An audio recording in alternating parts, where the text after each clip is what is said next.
শুনে মনে হবে এটি একটি ফিল্মের কাহিনী, কিন্তু না, এটা বাস্তব।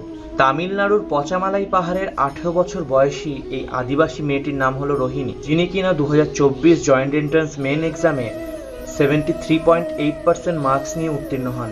দারিদ্রতা থাকা সত্ত্বেও তার বাড়ির কঠিন পরিবেশে রাত্রিবেলায় মোমবাতির আলো জ্বেলে তিনি পড়াশোনা করতেন এবং দিনের বেলায় তিনি বাড়ির কাজ করতেন। 2024 জয়েন্ট এন্ট্রান্স এক্সাম ক্লিয়ার করার পর তামিলনাড়ু সরকার তার পড়াশোনার জন্য সাহায্যের হাত বাড়িয়ে দিয়েছেন। বর্তমানে তিনি NIT ত্রিচিতে কেমিক্যাল ইঞ্জিনিয়ারিংয়ে ভর্তি হয়েছেন। তামিলনাড়ু সরকারের এই সাহায্যের ফলে রোহিণী তার স্বপ্ন পূরণের পথে এগিয়ে চলেছে। রোহিণীর এই ইন্সপায়ারিং গল্প থেকে আমরা কি শিখতে পারি?